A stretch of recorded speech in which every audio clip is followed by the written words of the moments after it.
Hello, everyone, and welcome to Police Off the Cuff Real Crime Stories. I'm your host, Bill Cannon.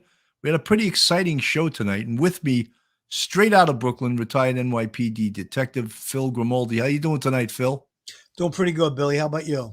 Doing real well. And we also have an unbelievable guest with us, straight out of California. We can see a fireplace going because apparently it's colder in California than it is in New York right now. 8-time novelist, investigative reporter Michelle McPhee. How you doing, Michelle? I love the show so much. I'm so happy to be here.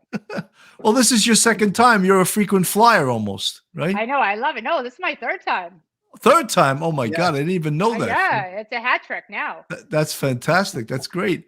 So, we're going to talk about Prince Andrew because it just came out really pretty timely.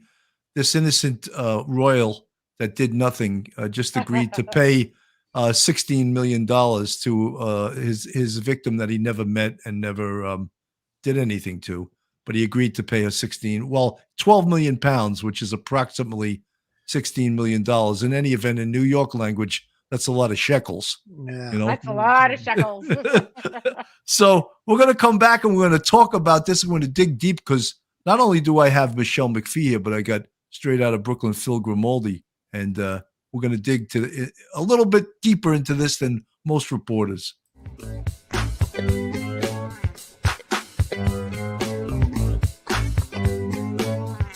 It's a show with two retired detectives that were in the thick of New York crime, fast and hectic.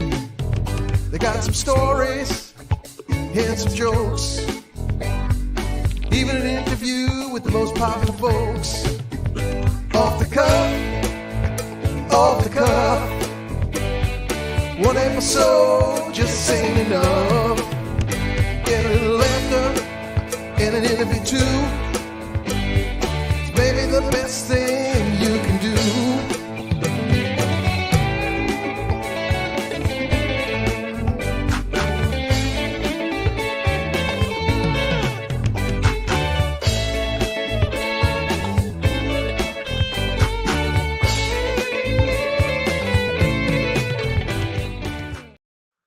Welcome back, everyone. Before we dig into this, I just want to play a short little news clip, and we can get an idea of what the former prince, I guess. I don't know if he has any princely duties anymore. What he's up against here. Prince Andrew's attempt to explain his friendship with accused sex trafficker Jeffrey Epstein backfiring. You've been on his private plane. Yes. You've been to stay on his private island. Yes. You've stayed at his home in Palm Beach. Yes. The Duke of York generating a new wave of questions in what has become a sea of speculation surrounding his ties to Epstein. Prince Andrew denied he ever saw his former friend with underage girls in a pointed and detailed interview with the BBC. Do I regret the fact that he has quite obviously conducted himself in a manner unbecoming? Yes. Unbecoming. He was a sex offender. Yeah, I'm sorry, I'm being polite, in the sense that he was a sex offender. Queen Elizabeth's son, who is eighth in line to the throne, was specifically asked about his 2010 visit to Epstein's Manhattan mansion after the financier pleaded guilty to soliciting minors for prostitution. Now, I went there with the sole purpose of saying to him that because he had been convicted, it was inappropriate for us to be seen together. Despite ending the friendship, Prince Andrew admitted he stayed with Epstein for 4 days. We're staying at the house of Yes. a convicted sex offender. It was a convenient place to stay. Prince Andrew to I've Epstein's left my tennis 2015 racket. defamation lawsuit against Ghislaine Maxwell, Epstein's one-time girlfriend. The lawsuit was filed by Virginia Roberts Giuffre, who, according to court filings, alleges Epstein directed her to have sex with the royal on 3 separate occasions when she was a minor. Giuffre speaking exclusively to Savannah. Prince Andrew, of course, denies that this ever happened. He denies that it ever happened, and he's going to keep denying that it ever happened. But he knows the truth, and I know the truth. Echoing his repeated denials of the allegations, Prince Andrew says he has no recollection of even meeting Giuffre. I can absolutely categorically tell you it never happened. Giuffre claimed one of the alleged sexual encounters happened in March 2001 after dancing with the prince at a London nightclub. She was very specific about that night. She described dancing with you and you profusely sweating, and that she went on to have possibly. There's a slight problem with the sweating because I have a peculiar medical condition, which is that I don't sweat. Prince Andrew, who's baby, I use said he Arid developed Extra the rare Dry. medical That's condition impossible. during his combat in the Falklands War. The royal also casting doubt on the authenticity of this photo, appearing to show him with Joffrey when she says she was just 17. Yeah, that's me, but whether that's my hand or whether that's the position, I have simply no record of the photograph ever being taken. I'm not one to, as it were, hug, and public displays of affection are not something that I do. The prince provided this explanation for where he Where's was. she going to have sex with the girl? I was at home. I was with the children. I'd taken Beatrice to a Pizza Express in Woking for a party at I suppose sort of 4 or 5 in the afternoon. And then because the Duchess was away, we have a simple rule in the family that when one's away, the other one's there. Regarding his 2010 visit to Epstein's Manhattan mansion, Prince Andrew did acknowledge he let down the royal family, saying he kicks himself on a daily basis. As for Joffrey, she and her attorneys have not responded to our multiple requests for comment. Wow. That was such an eyebrow-raising interview. The royal family, are they saying anything about?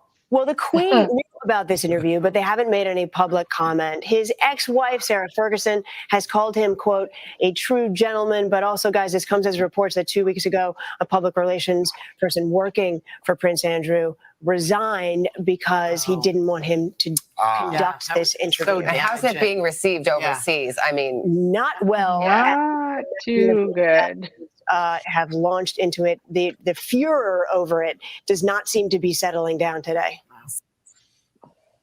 You know, before I ask you a question, Michelle, I just wanted to say I did not have sex with that woman. I did not have sex with that woman, Monica Lewinsky. That's who he reminds me of. You know, That's of course because you were at the Pizza Express. Does anyone buy that? Does anyone buy anything that man just said? It would not take, one of your fantastic first grade Gold Shield detectives could have read that guy's body language in about a half a second. And if it was still prosecutable, he'd be in prison. Never mind 16 million bucks. I do not sweat. I use Arid Extra Dry. I have this condition. Well, how about he goes to Jeffrey Epstein to tell him in person? It's not a good idea if we're seen in public together anymore. He never heard of a phone or an email or anything like that. He had to go see him in person after he's convicted of a sex crime. So, stay at his house for the next 4 days because it was convenient. Yeah, right. I think he left his cricket racket there or something. It was a convenient place to stay, He had to retrieve that cricket. Yeah, Lolita Island. Who doesn't want to stay on Lolita Island? Yeah.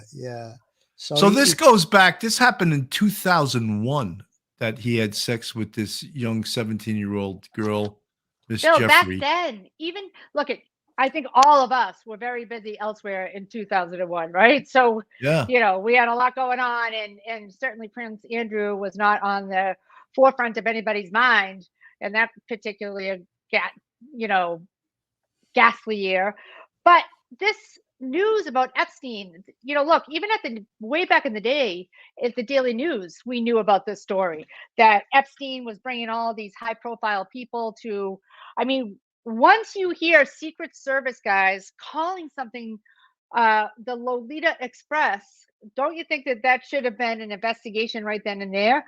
The thing about this case that has always befuddled me is how, intricate this cover-up has been from day one when it involved all of them. Well, Michelle, how many, the second part of this case obviously should be after Ghislaine Maxwell was convicted, why isn't she now singing like a parakeet to try to cut some kind of deal regarding sentencing? Because she knows all of where the bodies are buried. She knows all of that.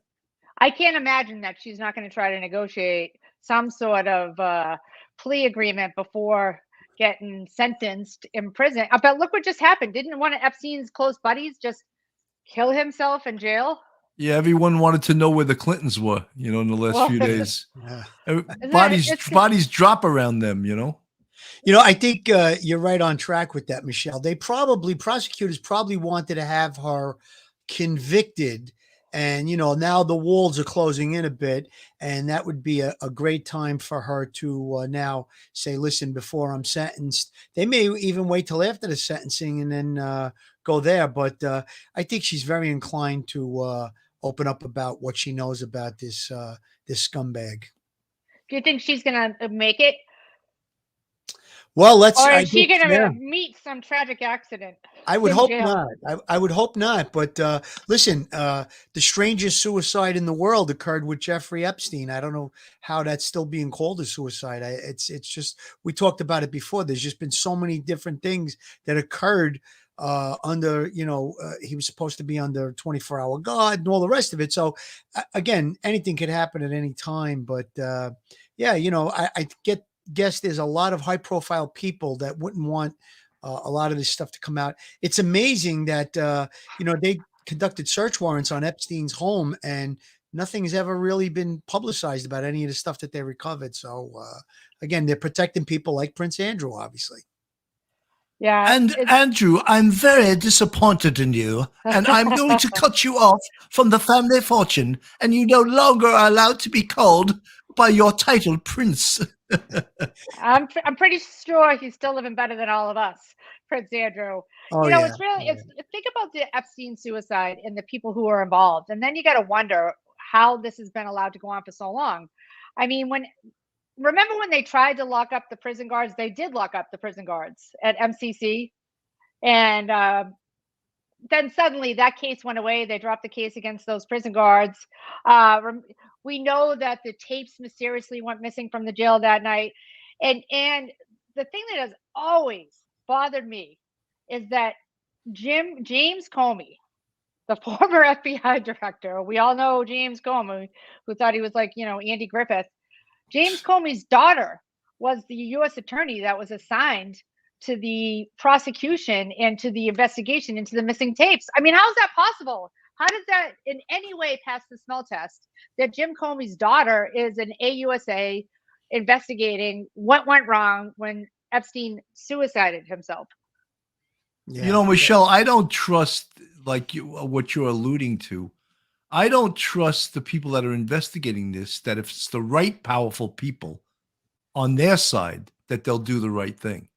Well, that's the whole point. So if you have Jim Comey on the Epstein suicide investigation, who the hell is going to be negotiating with Ghislaine?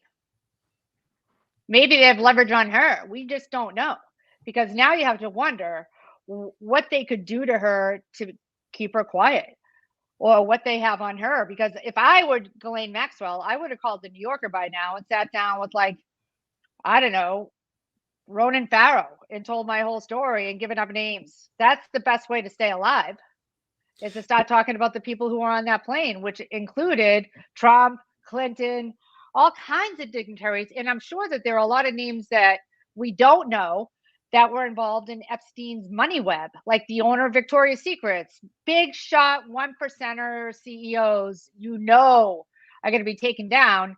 We saw what happened in Massachusetts when they started locking up all the rich celebrities here in California because they were paying to get their kids into USC. Crazy, crazy schemes to get their kids into USC. And at least we started locking those people up. Can you imagine if heads of state, like Prince Andrew, if he's the first guy to fall, it can only go up higher, which I can't even imagine who that is. I mean, we know that Bill Gates' wife cited his friendship with Epstein as, one of the factors in their divorce. Michelle, you make a great point, because if she was to do a interview with, let's say, like you said, Ronan Farrow or a popular media Or outlet. me. I mean, I'm happy to do it if she's listening. Yeah, right. Let's get Michelle McPhee on this interview. But the point being, that would force the hand of the government to now look deeply into this thing without any, bullshit nonsense that they've pulled in the past with this case. And they're going to cover up, like you pointed out. Comey's daughter is the U.S. attorney that's going to go after Epstein, and it's just ridiculous. If names come out and if she does an interview and she exposes a lot of what went on behind the scenes, that's kind of forced their hand to, now we have to get a real prosecutor to look into this with real investigative, deep dive, a very deep dive, and unfortunately the chips are going to fall where they're going to have to fall. So that might be a good play on her part. I hope that somebody in her camp is listening to this tonight. Well, it's such an obvious strategy, right, Bill? Wouldn't go right to the press? Absolutely. Tickle the wire. Michelle, with that. You mentioned all of the California scandal of those kids bribing officials to get into USC, claiming they were great volleyball players, whatever. My parents on Long Island, they had to join the Republican Club to get me into the Nassau community. And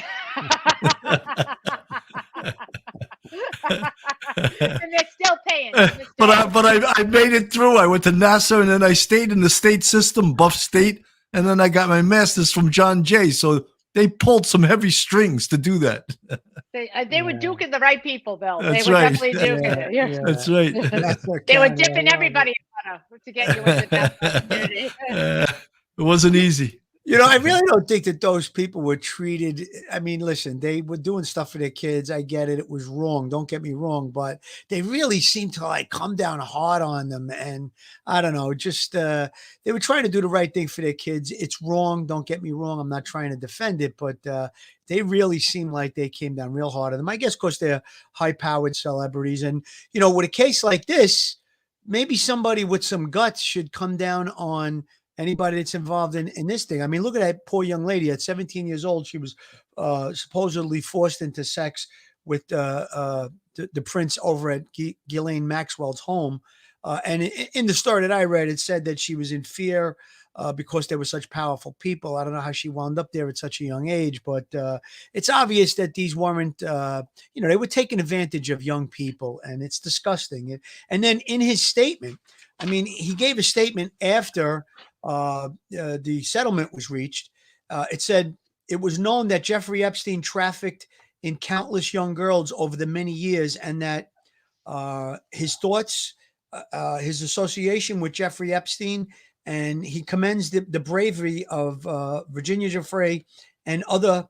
He called them survivors, not victims. They're victims, but he used the word survivors, probably architect by his attorney, for standing up for themselves and others. So he makes a statement like that. Yet in the initial response to the lawsuits, they were trying to paint this girl as a money-hungry gold digger, looking for a payday with lawsuits. So it's funny how after the Queen relieved him of duties when he tried to do that interview that obviously blew up in his face, he was relieved of his duties. That reminds me of the Alec Baldwin interview, so to speak. And so now his tune is changed after the payout is made, and he wants to commend survivors. They're victims, Prince. So it's all choreographed. Supposedly he's also going to make a donation to some charity that helps women in need. Yeah, exactly. Whoop-de-doo. Exactly. Whoop-de-doo. I mean, it's nothing to them. You know what bothers me, and I'm sure it bothers you guys too. We all know the plethora of law enforcement that had to be around some of the people on Lolita Island. So Bill Clinton didn't get on that plane by himself. He had Secret Service agents, and it sickens me that anybody, if you read stories about what that place looked like, there were pictures of underage girls, nude photos of underage girls all over that place. The minute you walk in, Phil, the minute you walk into a place like that, wouldn't you say, what the actual Wakefield track and field is going on here? Wouldn't there be some sort of obligation to say there are little kids, girls, it could be your 13-year-old daughter up there in a nudie photo for dirtbags like Bill Clinton and Prince Andrew to ogle, and much worse, we now know, at least in Prince Andrew's case, because he admitted to sleeping with a 17-year-old now with this civil suit. I mean, it does kind of sicken me that nobody stepped up and unraveled this. It was a well-known secret because we were hearing it at 1PP back in the day, like 2002, 2003, that this stuff But was going on. Michelle, I mean, you're right. But in the same vein, who are the Secret Service guys going to report it to? I guess The you're FBI? right. You're going to report it to the FBI True. on Bill Clinton? Do you think they would do a damn thing about it? I mean, I hate to keep picking they on the haven't. FBI, but But look, though, it's they just did. like, hey, how did Harvey Weinstein go on with his behavior for years and no one? In fact, I love the quote by Meryl Streep back then. Harvey Weinstein is God. You think he's God now, Meryl? Yeah, but you know what, Billy? This is a little different than that too. It's different, but it's still it's power. It's power, and it's all about power, 100%. But you're talking about Secret Service agents. I don't think Harvey Weinstein had Secret Service agents around him, and she's making a great point, Michelle, that there was stuff like this with these pictures, and stuff like that would obviously turn my stomach. I know it would turn your stomach. It would turn Michelle's stomach. It's disgusting. But I guess the fear of blowing the whistle and becoming a whistleblower on such high-powered people, and then suddenly you might turn to suicide. So I think that maybe people were concerned, they were scared, but I think it would really be you'd have to take a lot of guts to come out against the president of the United States, and it's just shameful that nobody had the courage to stand up and fight for these young ladies. And yeah, but Phil, if someone reported Bill Clinton or Bill Gates, who do you think they're going to believe? That guy's done. His career as a Secret Service agent is done. They could send that guy to Albuquerque the next day, and he'd never be heard from again. Yeah, It's true. They did it. I mean, remember that one FBI whistleblower who was ratting out Greg Scarpa's handler? Greg Scarpa, the most notorious hitman in New York City history. Right. And his girlfriend, Lindsay Del Vecchio, who was his handler, his FBI agent handler, when somebody blew the whistle on Greg Scarpa and his girlfriend at the FBI, that guy got bounced to God knows where. I tried to find him for a decade. You still can't find that dude. So it's a good point, Bill. Yeah, he's retired and living in Florida now, and I'm sure you're aware of it that he was brought back to New York through the state system. They tried to charge him, and then the case went bad halfway through the trial. But did you ever hear what happened to the DA, the Brooklyn DA, on that case? Like the FBI was following him around, they were threatening him. Yeah. There's more to that story than was really reported, but again, it was a phone call to Charles Hines that put the brakes on that whole thing. And again, the FBI doesn't want to have any stink on them, and but it was clear. It was clear if you look at the transcripts of what was going on in that trial, he was dirty, Del Vecchio, 100%. This lady here seems to be in every single case of. I want to just play a little bit of her. Gloria Allred. I mean, she never chased it's like an ambulance chaser, but for these type of cases. Can we all agree that the word pedophile? I was going to say about that. Only the Brits call it a pedophile. I thought it was a pedophile. Maybe it's us. We're just, rough and tumble East Coasters with that accent. We have to have a sense of humor about it. But I look, English people and Irish people from the other side, they have their own words for things too that aren't exactly regular English words, like the Louvre. Yeah, a lot of different things, Yes, words that we can't say out loud anymore. No, but one of the things is the U.S. attorney wanted to speak to Prince Andrew. And I wonder if even after this settlement, if he will ever step foot in the United States again, because they won't tell if there's a warrant for his arrest. They won't say it, but they can't. They're not going to serve it unless he steps foot into this country. I would be. It would be amusing for me to see if he would ever step foot again in this country. What do you think? That's really interesting. It's kind of like the Boston Marathon bomber's mother. She has an open warrant for shoplifting. If she comes back, they're going to lock her up the minute she steps foot anywhere in the country. I would love to see a perp walk with Prince Andrew, wouldn't you? He gets served Oh, with an God. arrest That'd be warrant, amazing. and if we're really lucky, he lands at JFK. So it's your guys who do it. Amazing. You know, the U.S. attorney on the case, Jeff Berman, he said that there was zero cooperation coming from the prince. And at one point, you know, he was talking about he was going to cooperate. He completely shut the door on voluntary cooperation. That was a quote from the U.S. attorney, Jeff Berman. So his presser didn't go too well. He didn't cooperate in any way, shape, or form. And the best way to dispose of this whole thing was to pay off this young lady. It sounds like Gloria Allred might be on the right track there. That there's the settlement, and then there's maybe a personal settlement. You know, it's funny how she gets in the middle of all these things. And you know, there was a case a few years back with Lawrence Taylor and a friend of mine, Arthur Idell. Do you know Arthur Idell? I know Arthur very well. I just Okay. talked to him 2 days ago. I'm very close friends with him. He represented Lawrence Taylor, and they went to great lengths to keep this girl. I think she was a 16 or 17-year-old girl that was, she was a call girl. And when she came to the hotel room where LT was, he didn't do anything with her. When he asked her age and she told him, he backed out of the deal or whatever it was. At the end of the day, they arrested him, and, Gloria Allred got right into the mix. And Arthur gave like about a 5-minute, I guess you could call it a speech. It was during a press conference attacking Gloria Allred, that they had gone to great lengths working with the district attorney's office not to reveal this girl's name and stuff. And then she came out and did a presser right before the one that Arthur did. And she had the girl there and given her name and everything like that. So again, she's probably, she goes for the gusto when it comes to the moolah. So, She's I'm not a motivated. big fan of hers. I'm not a big fan of hers. And guys, I think we know Arthur Idell is very dedicated to doing the right thing by people. He's probably one of the best defense attorneys in the city, if not the best.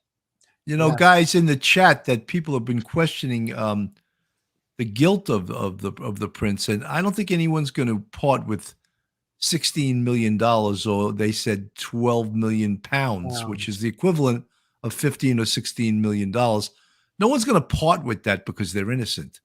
If they were really innocent, if you were paying attention, Gloria Allred said what made him decide to settle was he was getting deposed, and he wanted no part of raising his right hand and getting deposed. So all of a sudden, Bill, they have the picture. If he was getting deposed under oath and said, "I don't know who this girl is, never saw her before in my life," it's perjury. So he was caught between a rock and a hard place, and he paid out the moolah. That's what. Look, he even had I'll use the word chutzpah. I'll use the Yiddish word. He even had the chutzpah to say that the photo was doctored. I mean, dude, can you imagine? Are you kidding me? This photo was doctored. I mean, I was definitely Jeffrey Epstein's friend. And I knew Ghislaine because she comes from a very similar rich background in England, and I was partying with them all the time. But this girl, somebody just doctored me into this photo. Yeah, and his Twitter page was hacked, and that's how he got on the Polar Express with his pictures to young girls. Sure. And Ghislaine photobombed this photo that doesn't exist. It's so ridiculous. I mean, he looked like that had to be the absolute worst press conference. I think it did so much damage to his reputation, and he had no shot. I don't know what made him think that he was going to outwit that female reporter, but she crushed him like a bug. I don't know if he thought that she was going to be sensitive to the fact that he was the prince. I don't know, maybe she was handpicked, but she was not about to play ball with them. She went after him good, and I think she did an excellent interview. It was almost like Ashley Banfield with Stephen Bertolino, the attorney for Brian Laundrie. She just eviscerated him, and he didn't even know where it was coming from. And it's unusual for an attorney to get done by a reporter, but she did him, as they used to say, she did him real good, Oh yeah. She really did. Did you watch that, Michelle? I did. It was amazing. It really did. Look, even who was it? Gayle King. I loved Gayle King when she was with R. Kelly. Sit down, Robert. Sit down, Robert. That was one of my favorite moments in television history. Just when you give up. because one of the major things about this whole Epstein affair is the corruption isn't just, it wasn't just that the Secret Service or the Royal Police didn't report it. Reporters knew. I knew. Tons of people knew. And it was never, ever even investigated until the Miami Herald took up the charge. And good for that female reporter who really went after. And the way she cracked the case was to go after the court records that had been, it was such an obvious cover up. Who was that? Phil, he became a big shot in the Trump administration, but who was the attorney general in Florida who crushed this whole case for Epstein? Pam Bondi. Was it Pam Bondi? She was the Pam Bondi, the female. No, it was a dude. It was a guy. Alex, somebody knows out there. It's and then he became like a member of Trump's cabinet, but he's the one who negotiated this deal, even though there was proof that he was sleeping with underage girls back then, or at least he was grooming them to become massage therapists. Yes, I know who you're talking about. Oh, Christ. And if you pull those court records, it's like, holy, what the hell?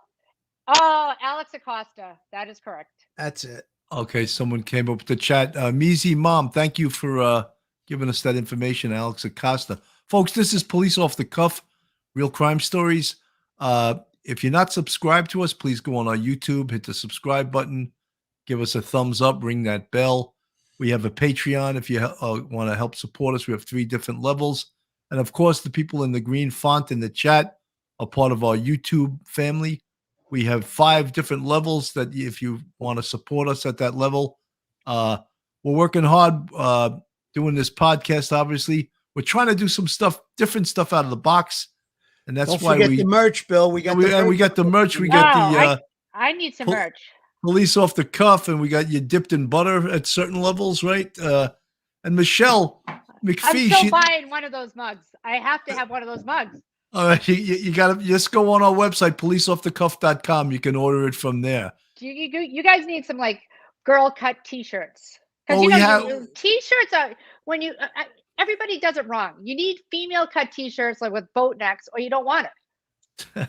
You have to order some female cut shirts. I bet you. All right, I'm gonna have to. Well, we have workout pants.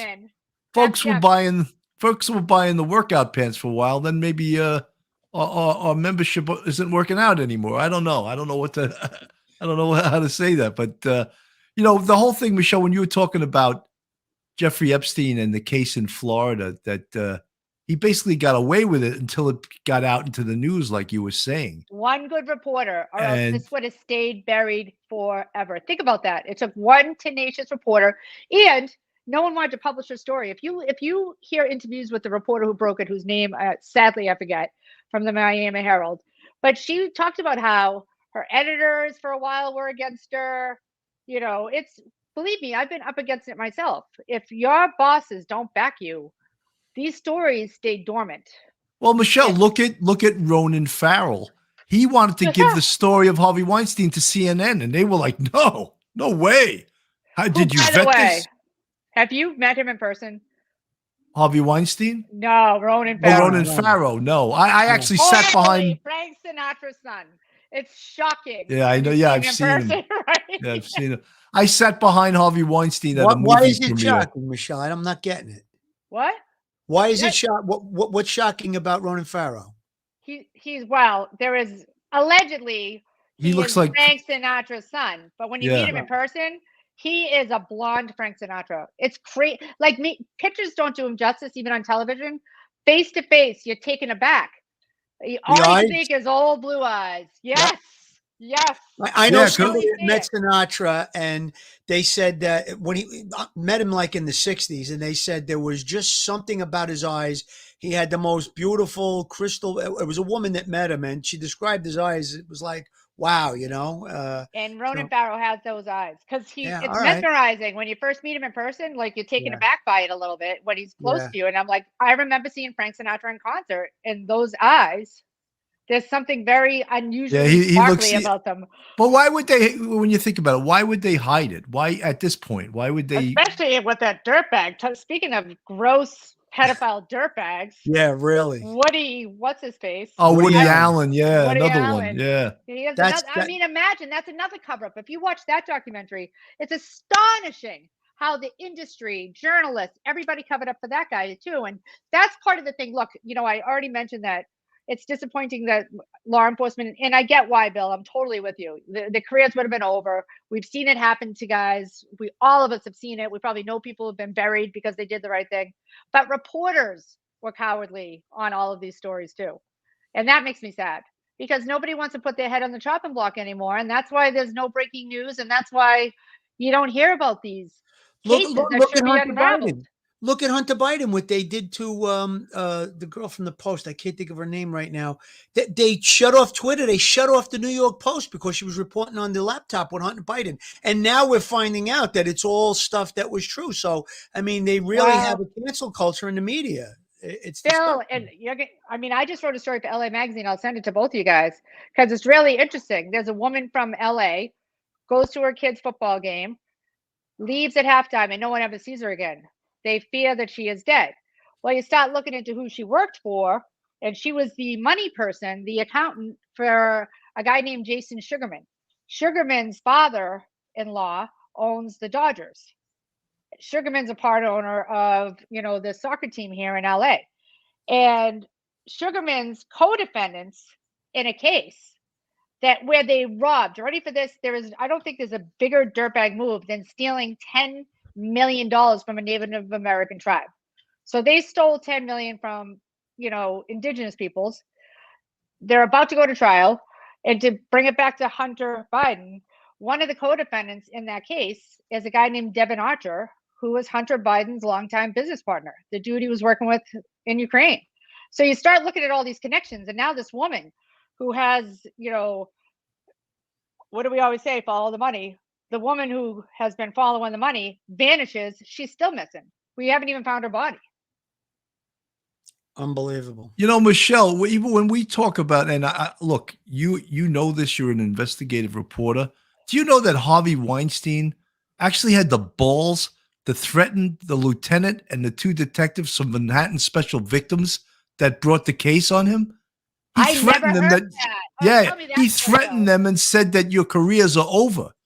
And thank God they stood up to him. Like they were like, but you know something? You got the police department. In Manhattan. But some of the police department, if you weren't 100% right, they could fold too and let you out there by yourself.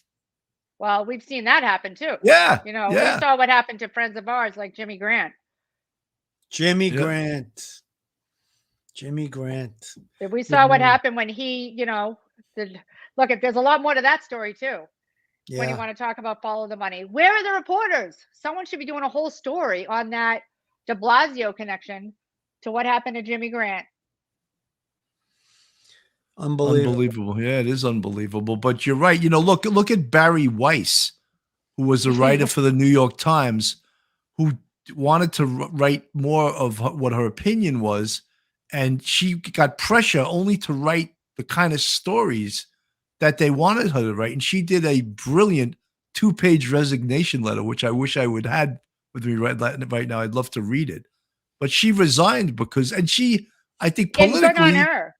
Yeah, politically, she is a little bit of a liberal, I think she said, but she didn't like that they were forcing her to write from a certain slant.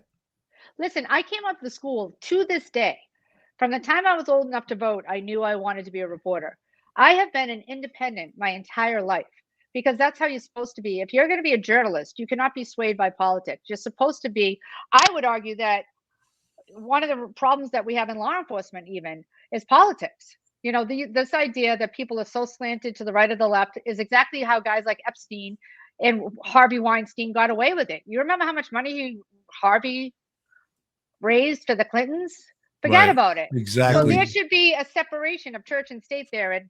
And I think that is sadly gone. I'm still an independent. And Michelle, I hate both sides equally, to be honest. Look, with Michelle, dirtbags. All the DAs that are in these woke cities are all getting $1 million from George Soros. The Manhattan DA, this guy Bragg, he gave him $1 million to not, to do this woke type of no prosecution. And there's several other cities that saw that should not be allowed.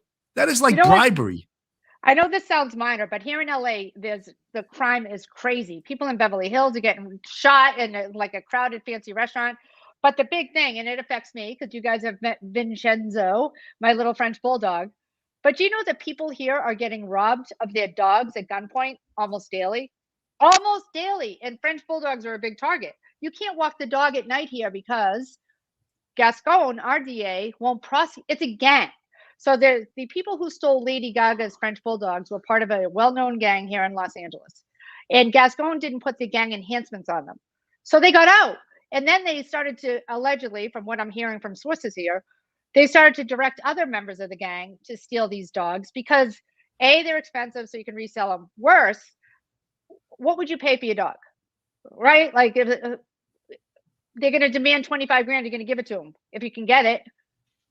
And that's, so they're making a bold, they don't even have to, you know, it's not, they're not going to go to jail. So And it's a great dog crime can't for them. ID the perpetrator either.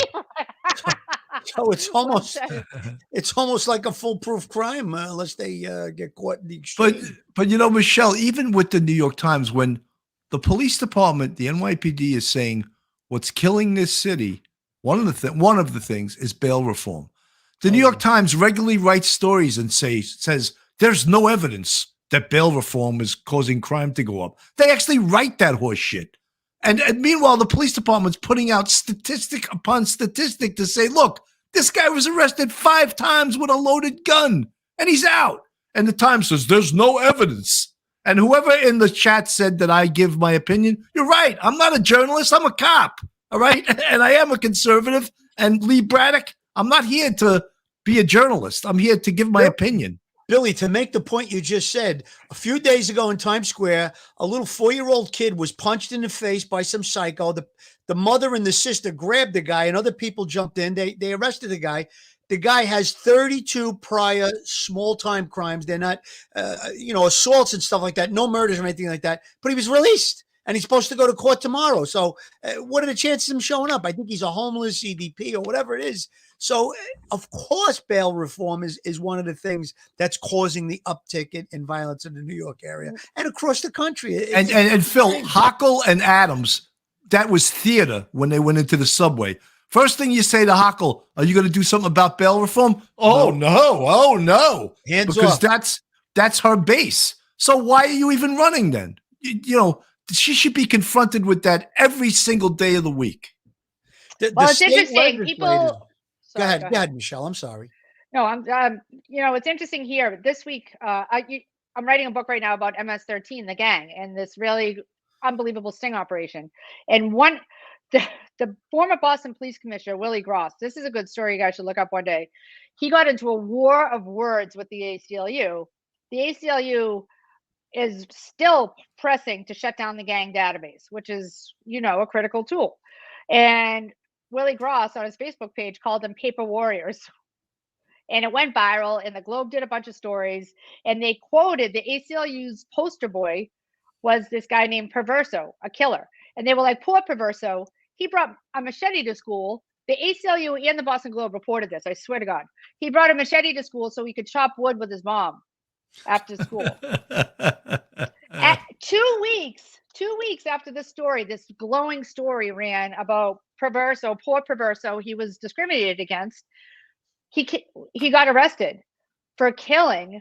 I mean, not just killing, savagely dismembering a teenager in a town in Massachusetts. So why I'm telling this story is because this week, the U.S. attorney, the new one, and from the Biden administration, Rachel Rollins, and I have to give her a little bit of credit because her office in the sentencing memo for Perverso slammed the Boston Globe. They were like, this kid became the poster boy for the Boston Globe's attack on police. And I was shocked. I was like, this ordinarily doesn't happen. And I hope that reporters listen.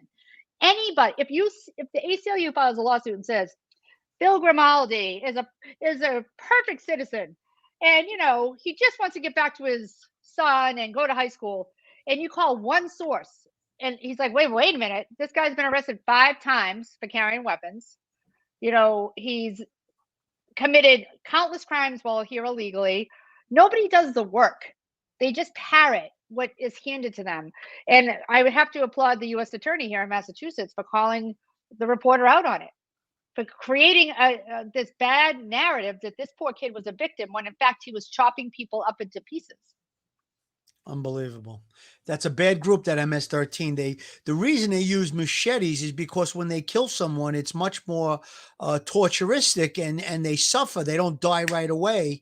And they're a horrible, horrible group. And anybody that would, lay cover for them really should get out of journalism. I mean, that's disgusting. It is. Phil, we're going to take a quick break, and we'll be right back, Phil. Joe Murray, attorney at law. Have you found yourself in a jam? Are you in need of legal counsel in the New York area? Do you need a victim's advocate? Well, Joe Murray is your man. He's not only an experienced trial attorney, he's also a retired 15-year member of the NYPD. He literally knows both sides of the fence. His website is jmurray-law.com. His telephone number is 646-838-1702, or you could email Joe at jmurray-law.com. Guys, in the chat, Michelle McPhee is a investigative journalist, but she's also written 8 novels. And if you recognize this one, this was a doctor who was in medical school, who was destined to become a serial murderer. But the modern investigative tools like video cameras actually caught him early on in his quest to become a serial killer. And Michelle wrote a book about this. And of course, I read this book. This is a great book. Unbelievable investigation. And this is about the deep dive into the Boston Marathon. And it goes places that you would never expect it to go. And believe me, Michelle McPhee is not afraid to go to those places. She's in California, and she's part-time in Boston, and she's living the life. She's doing great. Great. And it's great to have you on the show, Michelle.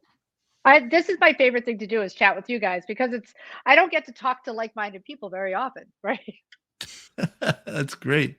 It's like we get passionate too, because both Phil and I had a sort of parallel career. I did 6.5 years in anti-crime. I think Phil did over 3 years.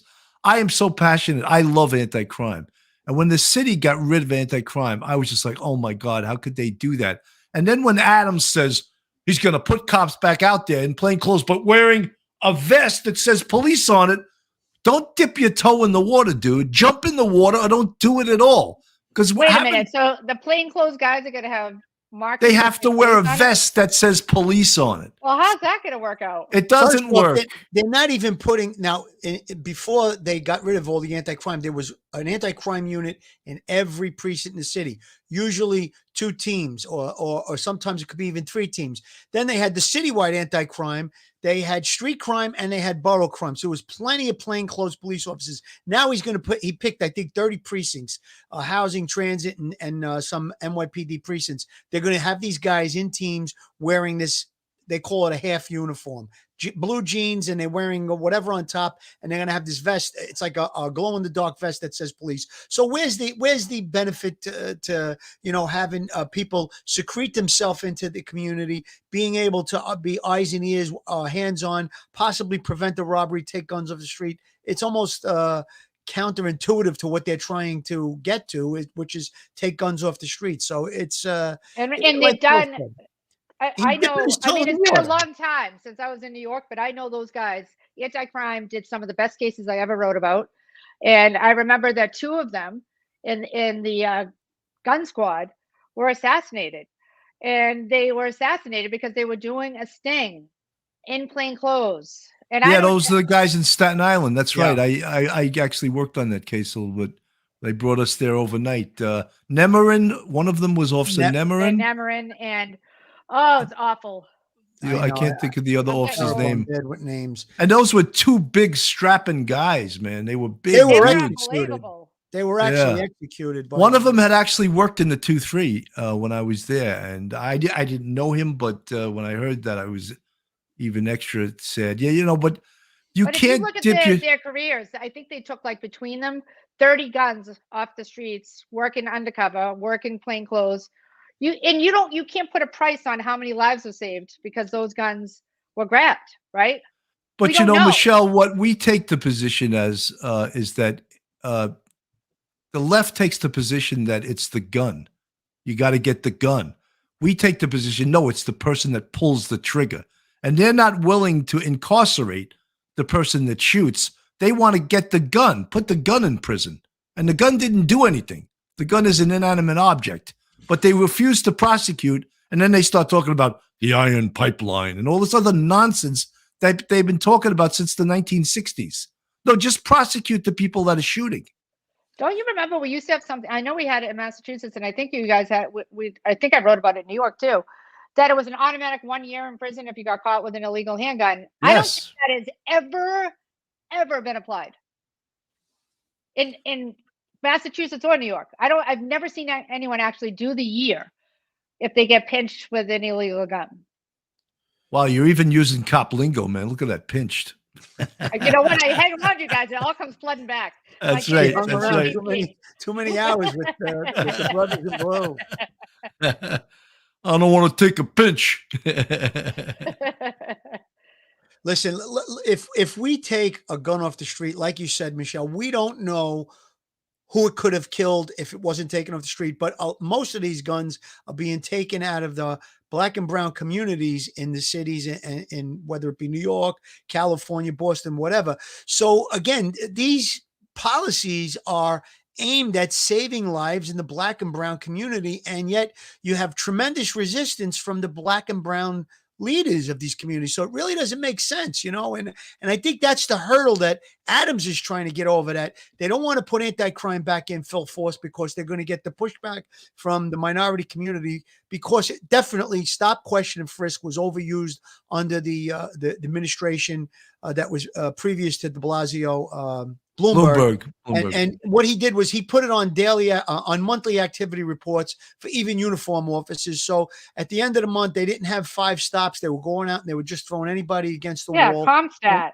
Yeah. They just wanted to look at a Comstat, which is terrible. Yeah. And the bottom line is, if they could just revamp it, take it off of the monthly activity reports, which it's already been done that way. So now we reinstitute it, but I think that's the hurdle he's trying to get over. So he's trying to come up with a compromise. We'll pick 30 precincts. We'll put police across on a vest, and it's not going to. And he threatened that anybody's in the unit, if you do one thing wrong, you're going to get fired. So who's going to take the assignment to be, not voluntarily anyhow, Michelle, if you know the history of Eric Adams, he was never really a cop. He wasn't an arrest-oriented cop. He was an activist. He started 100 Blacks in Law Enforcement, and he was an activist. He's still an activist. It's going to show up. As soon as cops make one mistake, he'll be all over them. Trust me when I say that. I just think it could be a lot worse than Eric Adams. Well, yeah, if you saw the other 9 understanding of the job, at least the other 9 clowns that were police, right? You're right. The other 9 clowns that were trying to get nominated on the Democratic ticket. There was some horrendous people out of those 9. Scott Stringer. There was some other God. Beyond. What did that guy ever do? Didn't he just hang around in Queens? None of these people ever. They're just politicians. That word. It should be there should be a skull and crossbones in the dictionary after the word politician. Yeah, I mean, I have hope with Eric Adams, because at least he comes from the background that he's not going to be screaming defund the police. Because let's be honest, people forget the real base. And that includes people of color. The real base is law enforcement, civil servants, their families. These are people who go out every day and live in the reality of what the world is. Firefighters. The FDNY firefighter lost his life today. So, they live in reality. And I think that at least he has the understanding of, the people of Staten Island, the people of Brooklyn, the people, hopefully that comes into play. But it's a lot better than these ivory tower house mouses like Stringer. Well, look, we said early on we're all rooting for Eric Adams, but probably a good indication of what you're going to do in the future is what you did in the past. So with that said, I don't have great expectations of him.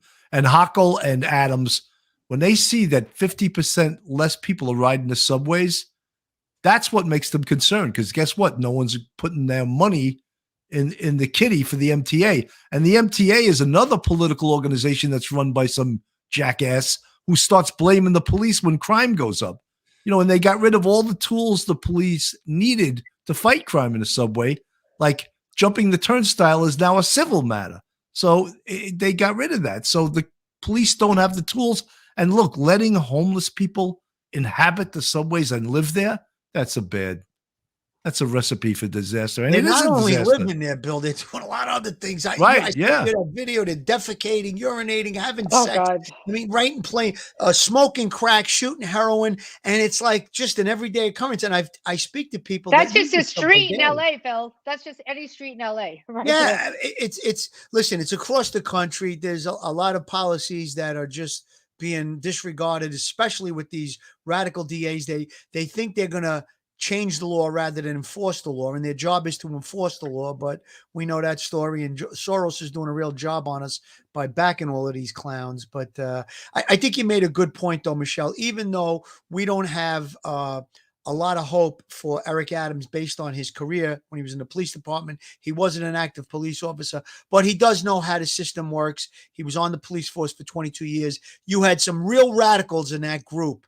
Defund the police. Most of them were into defunding the police. So you're making a good point there. And I always said that anybody that came in behind de Blasio is going to be doing a better job. I mean, he was the world's worst. And I think that, listen, he has the tools. He's got to get over the hurdles of, the people and the groups and the other politicians. He changed his mind on signing, what the heck was it? When he first came into office, he signed off on something, and he said that he spoke to his colleagues in the Democratic Party, and he decided to sign it. I forget what it was. There was something big when he first came in, but either way, he's got to play the game. He's in the political world now, so the political arena it's not very clean. It's kind of dirty, as they say. Guys, we're coming up. We're almost at the hour, and I just want to plug Michelle's books. Mayhem is about the Boston Marathon bombing. It's a real deep dive into what happened that day. I believe 3 people were killed, like 20-something people lost limbs. The FBI was heavily involved, the Boston police. We would love to know the fisticuffs that happened behind the scenes between the FBI and the Boston police. But Michelle takes a real deep dive. I would think that I know this was didn't they make a TV movie out of this, Michelle? But it was never a regular motion picture, right? Stay Patriot tuned, Day. because there could be some news on a documentary front soon, which would be really interesting. So maybe we can get some answers. That's cool. And now Michelle, just let our audience know, what are you working on right now? I'm working on a television series out here in LA. I just finished my book on MS-13. Hopefully going to get this documentary off the ground, where I have a team of people that can ask the questions that the FBI hasn't answered yet about the Boston Marathon bombing. Wow. That sounds Course, amazing. as soon as we're done, I'm ordering my police off the cuff mug. Oh, that's and great. I think all the ladies agree with me on the chick shirts. You need girl shirts. I need a woman to handle our merch, because they do it better than us guys here. Phil, final words. Final words. Michelle, thank you for coming on tonight. It's always an exciting show when we get to talk to somebody's in the same, like you said, the same mindset as us. And I think we all had the same opinion about Prince Andrew and, all the phony baloney stuff with that press conference. It all fell apart. He paid his way out of it. I'm looking forward to seeing the next book that you're working on, MS-13. That sounds like that should be interesting as well. And the series you're working on, it is a cop series? There's a cop angle to the series. Okay, great. Yeah, Wait it's an interesting show. It's border. It's about border and military.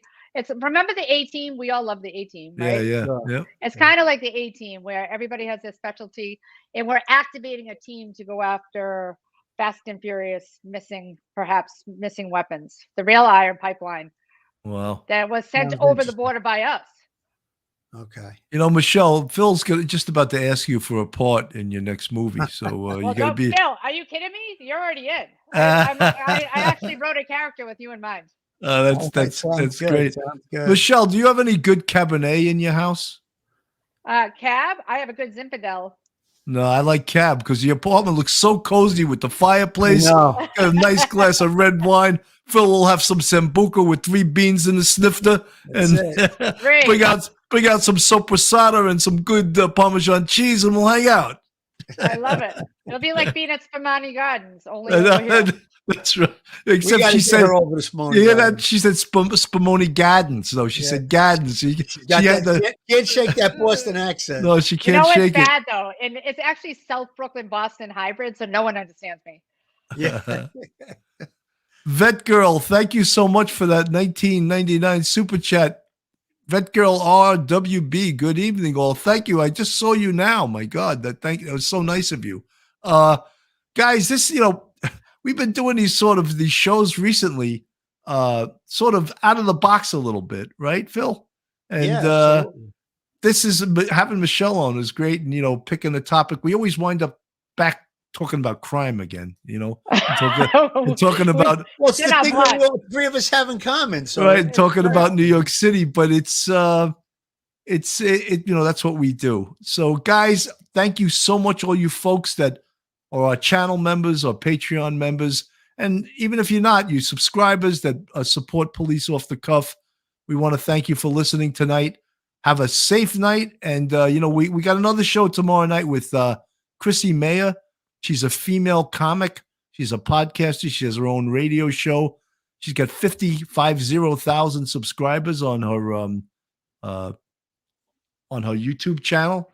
She's doing great. We're gonna have her on, and she's actually a conservative podcaster and stand-up comic. And she was actually at the White House January 6th, observing, and her new comedy album is called January 6th. And that's Chrissy. Wow. And we're going to talk about Joe Rogan and, the cancel culture and all of that stuff. And we'll get back to talking about crime too. So anyway, folks, have a great night. Thanks. Thank you everyone for listening. Stay safe, everybody. Thanks for having me. It was great to have you. One episode just ain't enough.